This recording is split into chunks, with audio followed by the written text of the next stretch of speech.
सुखदेव जी कहने लगे, राजन आज भगवान गौ संवर्धन की लीला कर रहे हैं। भगवान ने धरती पर जितनी गैयाएं हैं उन सबका संवर्धन करने का संकल्प लेकर ब्रज में संपन्न प्रारंभ किया। उसी श्रृंखला में परमात्मा ने गोवर्धन स्थापित किया। भगवान को पता चला कि ब्रज वृंदावन में गायों के ऊपर बहुत बड़ा संकट आया है, तो भगवान गोकुल की परम लीला, गोवर्धन की परम लीला करते हुए वृंदावन की ओर बढ़े। श्री वृंदावन धाम की जय हो। वृंदावन की ओर भगवान जा रहे हैं।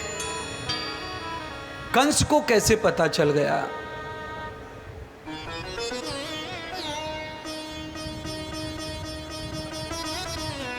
कि नंद के बालक बेहड़ जंगल से वृंदावन की ओर जा रहे हैं, जमुना के किनारे किनारे। आज अच्छा मौका है उन्हें मारने का, वो अकेले हैं। कंस की बुद्धि को क्या हो गया है? एक बालक के पीछे पड़ा हुआ है कंस। किसी बालक से किसी को इतना डर हो सकता है, ये बड़ी हैरानी की बात है। इतना बड़ा बलवान, इतना सहस्त्रबाहु कंस उस बालक से इतना भयभीत क्यों है? क्योंकि कंस कानों का हल्का और इतना बड़ा पापी कि छपकली आ जाए तो उससे भी मौत दिख रही है उसको।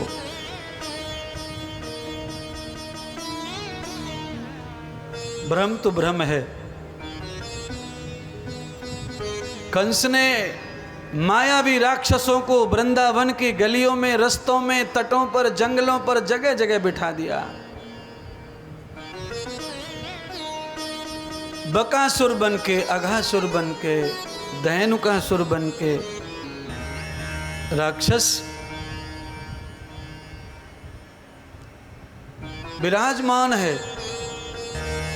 भगवान को फिक्र नहीं राक्षसों की। जैसे ही भगवान ब्रजमंडल में पहुंचे, वृंदावन में,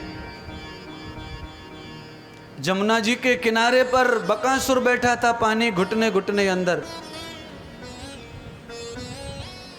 जैसे बड़े बड़े ऋषि योगी पानी में बैठ के भी भजन करते हैं, जल समाधि कहते हैं उसे। बकासुर हरे कृष्ण कृष्ण कृष्ण कृष्ण कृष्ण कृष्ण कृष्ण कृष्ण कृष्ण कृष्ण कृष्ण कृष्ण कृष्ण ये नाम रट रहा था।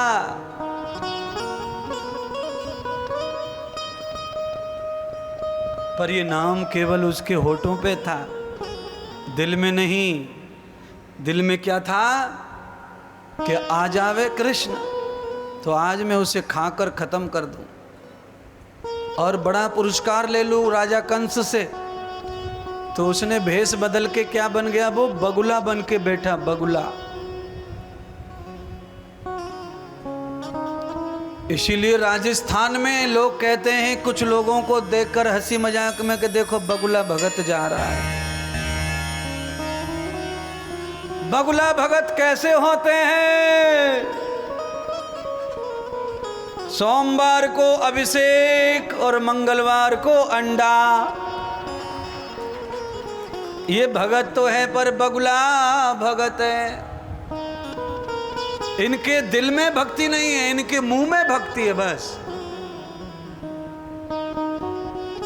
जैसे ही शनिवार मंगलवार आता है, सुंदरकांड के बगैर रोटी नहीं खाते, पर तमाकू को मुंह से निकालते नहीं है। अच्छा, सुंदरकांड में ढोलक बजा रहा, धाड़ धाड़ धाड़ धाड़, और कोई मजीरा बजा रहा। मजीरा सब ऐसे नहीं होते, पर ज्यादातर ऐसे ही होते जैसे महात्मा कह रहे हैं प्रवचन में। मजीरा जितना अच्छा बज रहा है समझ लेना तम्बाकू उतनी महंगी खाई है। पूरा जोर देवे दांतन पे चवा चवा के बजावे छोरा, घुटनन पे आ जावे, कबू सतर है जाए, कबू औंधो पड़ जाए मजीरा पे। जय हनुमान ज्ञान गुण सागर। बताओ, पहली लाइन चौपाई, पहली लाइन चालीसा की इतनी अच्छी है, पर इन पे कोई फर्क पड़ता नहीं है। और सुनो, 22 साल हो गए मंडल को, पूरे कोटा में घूम रहे, बर्थडे में, मरे में, गिरे में, पर तम्बाकू छूटी नहीं। तुम सब लोग क्यों ऐसा बोल रहे हो, हाँ में हाँ मिला रहे हो? मुझे अकेला ही गाली खाने दो इनसे।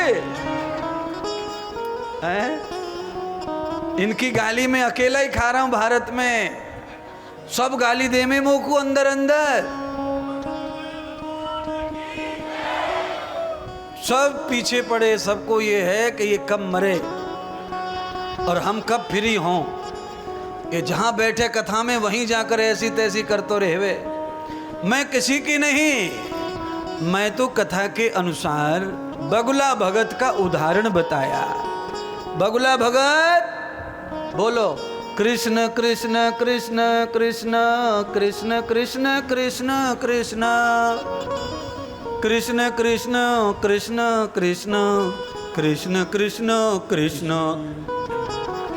हाँ, बगुला ध्यान कृष्ण का कर रहा है, पर असली ध्यान मेढकी पे लगे हुए है।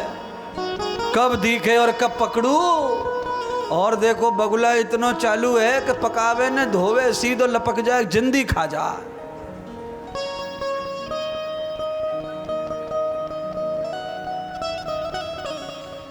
कौन है ये लोग? बगुला भगत। बगुला भगत।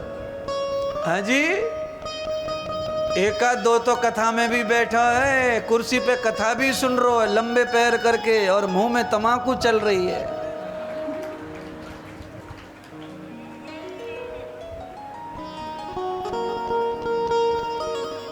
अच्छा, लोग बोल रहे होंगे तम्बाकू वाले, ये महात्मा को कौन सी बिजली पड़ रही है, रोज तम्बाकू तम्बाकू चिल्लावे। ये तम्बाकू कहाँ बिगाड़ रही है आपको? बेचारी चुपचाप पड़ी रे कोने में, मुख में कहाँ नुकसान कर रही है? अरे नुकसान कर रही है ना। तेरे 11 साल की बेटी है, अगले 11 साल में शादी के लायक हो जाएगी, तब 15 से 20 लाख रुपए चाहिए। तेरा साल 14 का छोरा है, अभी वो 9वीं में पढ़ रहा है, अगले 8 साल में बीटेक एमटेक करके नौकरी और ब्याह के टाइम पर आ जाएगा, तब तू कैंसर में जूझ रहा होगा, गाल कट रहा होगा, तेरा ऑपरेशन हो रहा होगा। बेटी का कन्यादान कौन करेगा? बेटे की नौकरी की खुशी कौन देखेगा?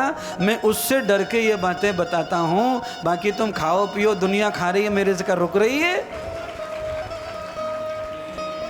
पर जिसको भगवान ने मेरे यहाँ भेज दिया है मेरा बनाकर, उसे तो समझाए बगैर में रह सकता ही, और किसी के घर समझाने जा नहीं रहा हूं। अच्छा बोलो, मैं किसी के घर गया हूं अभी तक? है पूरी दुनिया कुछ भी खाओ, कुछ भी पियो, कैसे भी कर्म करो, मुझे क्या लेना देना है।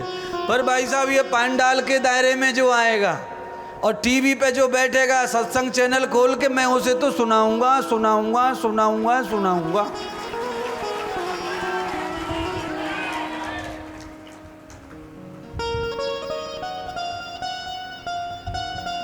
बगुला भगत कृष्ण को देखा, चोंच मार के झपट्टा मारो भगवान पे। बोलो, 3 लोक 14 भवन में जिनका पैर नहीं आता, उसे बगुला निगलना चाहता है। आदमी कभी कभी अति से युक्ति सोचता है, आदमी भी सोचता है ऐसा, आप लोग भी कभी कभी ऐसा सोच लेते हैं।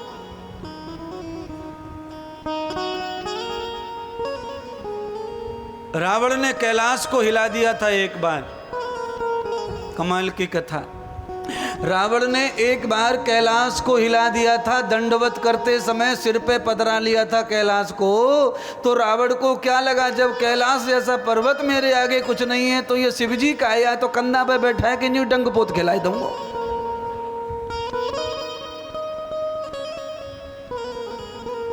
शिवजी ने कहा बेटे चल जरा जरा लेके तो चल थोड़ी दूर। ये कैलाश भी तूने इसीलिए उठा लिया क्योंकि हमने तुझे अपना शिष्य मान लिया। ये गुरु कृपा से हुआ सब कुछ। आज तू गुरु को ही उठा के जबरदस्ती कर रहा है तो चल लेके दिखा। थोड़ी दूर तो ले गया कैलाश के भगवान को उठा के रावण, और तनक सी दूर जाके शमशान में भगवान ने जिद कर ली कि यहां से आगे ना जानो मोय। अब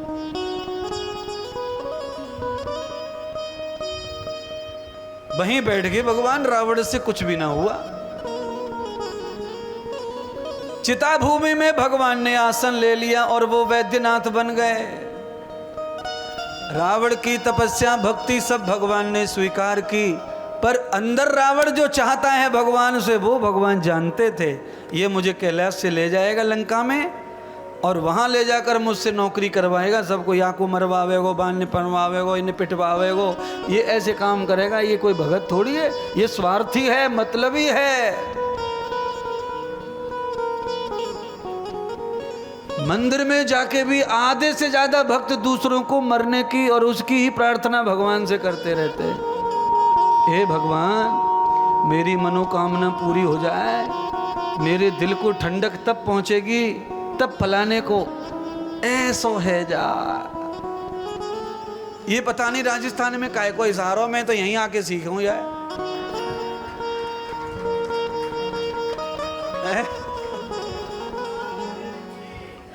मैं सच्ची कह रहा हूं, मुझको तो यहीं सीखो, 6 दिन में ही आगो ज्ञान इतना।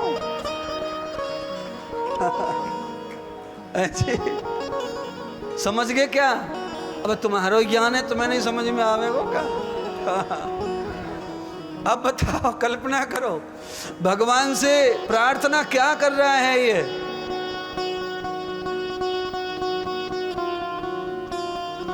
एक बार भगवान शिव कथा में, शिव महापुराण की कथा जिसमें त्र्यंबकेश्वर महादेव की कथा जब हम सुनाते हैं तो उसमें कुछ ऐसा ही भक्ति की ब्राह्मणों ने गौतम ऋषि का सम्मान खत्म करना है, उन्हें भगाना है ब्रह्मगिरी पर्वत से। इसीलिए गणेश की स्थापना करके विशेष अर्चना वंदना करके गणेश जी को प्रसन्न कर लिया और प्रसन्न करके वर मांग रहे हैं कि गौतम ऋषि को बर्बाद कर दो, गौतम ऋषि को पापी बना दो। भगवान गणेश कह रहे हैं कौन सी मूली खा के आए हो बदमाश हो, इतनी गंदी उगल रहे हो। जिस महात्मा ने तुम्हें बसाया, दोबारा से तुम्हें जगह दी, घर दिए, हरियाली दी, नेकी के साथ बदी, और हमें पाकर तुम हमसे ये करवा रहे हो। तो ब्राह्मणों ने कहा आपको करना ही पड़ेगा क्योंकि हमने आपको प्रसन्न किया है, और आप भक्ति का वर नहीं देंगे तो दुनिया आपको कोई नहीं पूछेगी। गणेश मजबूर हो गए और गौतम ऋषि को पापी बनाने के लिए गणेश भगवान ने एक बूढ़ी गाय का शरीर धारण करके गौतम ऋषि के खेत में घुस गए। कभी कभी भक्त इतनी कुबुद्धि हो जाता है कि भगवान को भी मजबूर कर देता है। बंधुओं, आत्मदेव ब्राह्मण की कथा भागवत में आती है, उसने भी भगवान को मजबूर कर दिया था, अगर तुमने बेटा नहीं दिया तो मैं मर जाऊंगा अभी जमुना में कूद के। जमुना जी नहीं थी वहां, तुंगभद्रा नदी थी। भगवान ने कहा इतना दान इतना यज्ञ किया है, केवल पिता बनने के लिए तुम ऐसी हाथ से कर रहे हो, मजबूर कर रहे हो हमको, मत करो मत करो। भगवान से जिद की, भगवान ने कहा ले चल तेरी जिद पूरी करते हैं, बच्चा दे देते हैं, आज तक तूने जितना पुण्य किया वो सब मेरे खाते में डाल दे और बच्चा लेके चला जा। भगवान ने बच्चा दे दिया। बाकी पूरी कथा भागवत की सुनते हैं, आपको पता है उस बालक ने क्या क्या खेल रचे, आत्मदेव ब्राह्मण का सर्वनाश कर दिया। इसीलिए भगवान से जिद करके कोई चीज मत करवाओ, उनकी प्रसन्नता से भगवान के आशीर्वाद को ग्रहण करो और ये कहते रहो रोज भगवान आप जिसमें राजी है हम भी उसमें राजी है, हमें और कुछ नहीं चाहिए। भगवान ने बकासुर का वध कर दिया और सीधा जमुना जी में फेंक दिया मारकर।